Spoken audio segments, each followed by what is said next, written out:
Good evening and welcome to a special Inside the Issues edition of Tucker Carlson tonight. We'll take on issues that are undercovered by most in the media. Our first tonight, how the press is responding to Jussie Smollett's fake hate crime.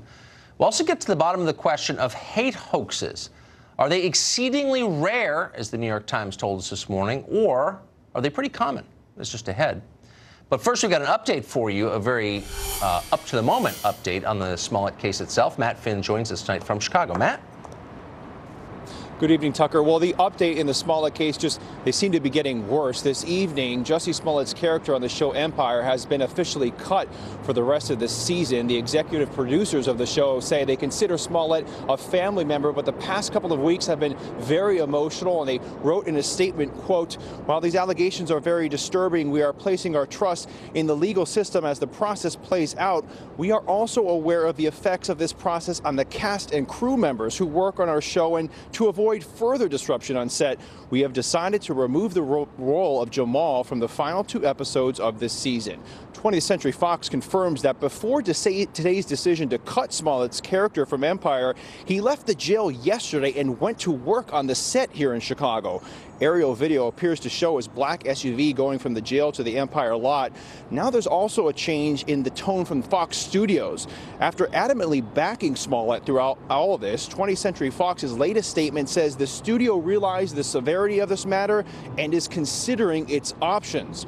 Jussie Smollett's legal team is fighting back against police and prosecutors. The legal team released a statement, quote, "We witnessed an organized law enforcement spectacle that has no place in the American legal system.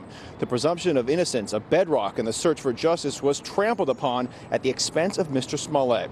In a packed courtroom, Jussie's attorney argued he's innocent, is still backed by the Fox studio, and is involved with charities. The judge, however, publicly chastised Smollett, saying if the part about the noose is true in the alleged hoax, it's outrageous because it conjures up the most evil part of this country's history. Chicago's top cop also blasted Smollett.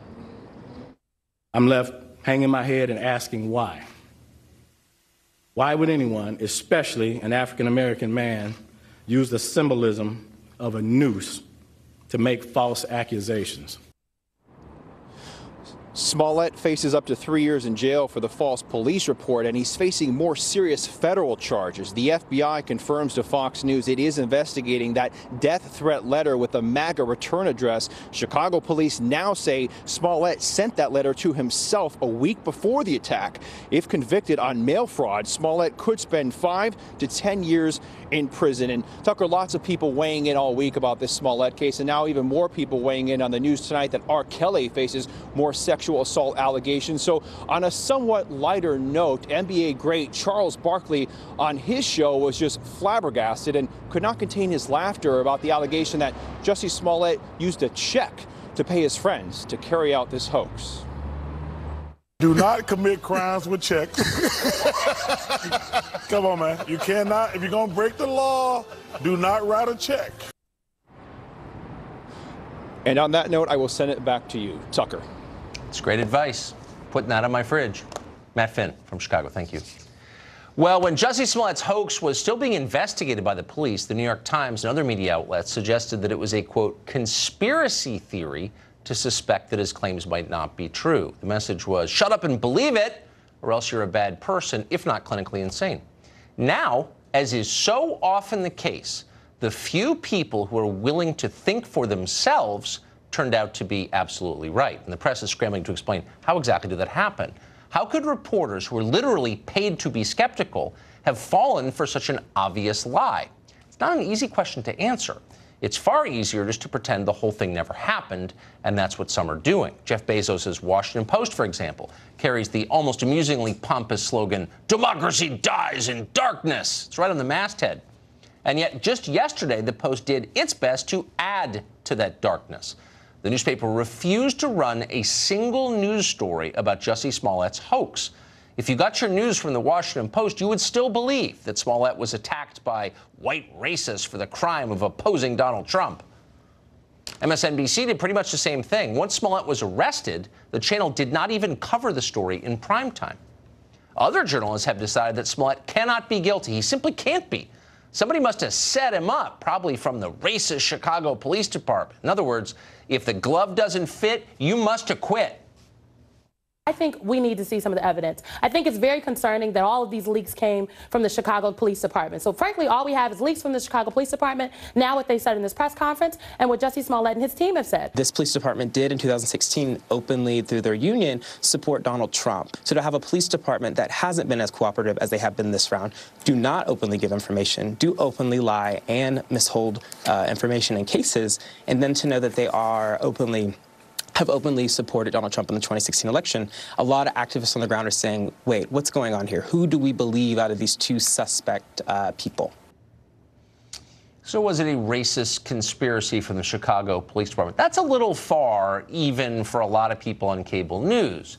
So those people conceded that, yes, perhaps Jussie Smollett's claims weren't entirely factually true. But so what? They could have been. Actual Trump supporters may not have assaulted him on the street in Chicago, but they would have if they could have. If it is true, didn't he, in fact, attempt to paint the MAGA supporters as these racist and homophobic people? I think I have to disagree with you there. If the story's true, but Nichelle, I have to respectfully disagree. I think MAGA supporters have painted themselves as that. I mean, when you look at footage, when you hear things they say, this is the honest to goodness truth, and we have to be bold enough to call that out. So this is the new official story, the one you're going to be hearing for a long time, the one your kids will be learning about in school. And it's this: a specific hate crime may not have happened in this case, but hate crimes overall are incredibly common, and the incidence of them is rising. So the lesson of Jussie Smollett isn't to be more skeptical of hate crimes, but to be more credulous.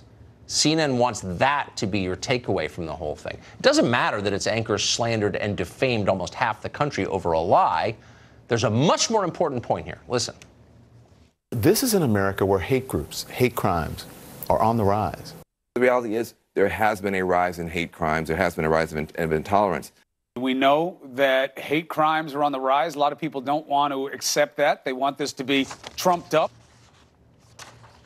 So the problem with what you just heard is it's a crock. It's totally false. In fact, it's provably untrue. Anyone who says otherwise, like the people you just heard, is either intentionally misleading you or doesn't understand the numbers, and that would include most journalists. Type in the phrase hate crimes into Google, and you will see story after story claiming that thousands of these atrocities take place every year in our country, and the incidence of them is rising. A story in Vice News yesterday, for example, claimed that in 2017 there were 7,175 hate crimes in America. Now, reporters almost never do their own statistical analysis for stories like this. They tend to be bad at math. In fact, that's why they're journalists in the first place and not in private equity making real money. So instead, reporters take their numbers wholesale from partisan activists who pose as researchers or from wholly fraudulent organizations like the Southern Poverty Law Center. These groups use moral panics to gin up fundraising. They get rich doing it, so of course they continue. The problem is there aren't that many hate crimes occurring in this country. It's just not a very hateful place. So they have to make them up. How do they do that? They do it, and this is key, by counting accusations as crimes. An accusation is not the same thing as a crime. It's not even close. So if I accuse you of committing armed robbery, that does not mean a robbery occurred. You have to be convicted of it. And once you are, I can count what you did as a crime. Otherwise, it's just something that you said. It doesn't mean anything. In real life, hate crimes are rare. Consider the numbers from California. It's by far our biggest state. Nearly 40 million people live in California. Its demographics have changed dramatically in recent years. So if hate crimes were an epidemic, you would expect to see an awful lot of hate crimes in California. But you don't. In 2017, the state of California convicted a total of 65 people for committing hate crimes. That's out of 39.5 million people. In other words, far more people got face tattoos or died while taking a shower than committed hate crimes. 65 hate crimes. And by the way, that number has fallen, not risen. In 1996, California recorded 87 hate crimes. So that's the growing epidemic that Don Lemon and Chris Cuomo were just telling you about. They're lying. It's a fraud. Hate hoaxes, by contrast, are common. The media spend a lot of time denying that, which is your first tip that it's real. Just this morning, the New York Times ran a headline that began, "Hate crime hoaxes are rare." Rolling Stone, whose most famous story ever was a hoax, assures us that, quote, "false reports of hate crimes are exceedingly rare." All the rest of the newsroom lemmings nod their heads in agreement. Yeah, don't believe your eyes. This stuff never happens. But it does happen. In fact, it happens regularly. Indeed, the higher the profile of the hate crime, the more likely it is to be fake. Those racist messages at the Air Force Academy you might have read about, the general who runs the place gave an anguished response speech. It seemed sincere, and it went viral. But the whole thing was fiction. The fake victims did it to themselves. Now, how about those 3 University of Albany students who were attacked by white supremacists on a bus a few years ago? Hillary Clinton immediately weighed in, of course. She was deeply outraged. "This is America," she said. Turns out that 3 students were the dangerous ones themselves. They'd attacked a woman and then invented the hoax to cover their tracks. Threats to Jewish community centers were a huge story in 2017. The press suggested they were the work of some deranged anti-Semitic Trump supporters, assuming that's not redundant in the view of the press. Once again, totally fake. An Israeli teenager did it. And so on and on and on. In the space of a single month, November 2016, there were at least 13 well-publicized hate crimes that turned out to be hoaxes. 13. That was also the month that Trump got elected, which tells you what's really going on here. Hate hoaxes are politically useful, and that's why people continue to stage them. We could go on about this and give you many more examples, starting with the Covington story just last month. There are lots and lots of examples. Hate hoaxes are so common that you could write a whole book about them, and people have. It's all public. You ought to look it up. Spend an afternoon reading the stories before they get scrubbed off the internet. It's an education. You will never believe CNN again, trust me. Burgess Owens is a former NFL player and author of the book Why I Stand. He joins us tonight. Mr. Owens, thank you very much for coming on. So, how are you doing, Tucker? This is such a coordinated effort to tell us something that the numbers don't support as true. What is the point of it? Why do the press keep telling us the same story, that this is an awful, hateful country? Well, can I start off by saying I grew up down in the Deep South in the 60s, and my heroes, my parents' asked us to have heroes like Booker T. Washington and some great men. My dad's generation will be totally ashamed of these so-called men who literally have a lot of pride about being victims, about weak, hapless victims. So it is an industry that's been in place because it works for the left. If you have people that are feeling sorry for themselves and angry, then of course they begin to become more hopeless, and that's how they get their vote. So what we have to understand is that it is a fight that we're doing now just to make sure we keep our hope in our American way, and of course the leftists use this tactic to make sure that we don't. So on a personal level, you're a wise man. I'm wondering, what do you think it does to people, to individuals, when you tell them when they're young, you are a victim, you will never succeed because people hate you? If you'd said that to your own kids, what would it do to them? Well, you think about it, what is the real purpose, the real goal of every generation? That's to have every following generation be more hopeful, have more opportunity for great things to happen. You take away their dreams, and what happens is they become very, very open for propaganda from the left. We're dealing with an issue in which I want to make an example. 75% of the black boys in the state of California cannot read and write. They're being groomed to be propagandized by the left. And at the end of the day, that's what it comes down to. Either we're hopeful and understand that we can get out there and make things happen, or we begin to think we can. And that's what the left loves us to think at this point. But what a cost. I mean, if kids graduate high school unable to read an adult book or express their thoughts in writing, I mean, that hurts them greatly. It does. And what it comes down to, Tucker, I think most of us understand we're truly in the fight right now. And I say this every time I get a chance. The Judeo-Christian values that we've been brought up with has allowed every single generation to become better at looking at each other from inside out, not outside in.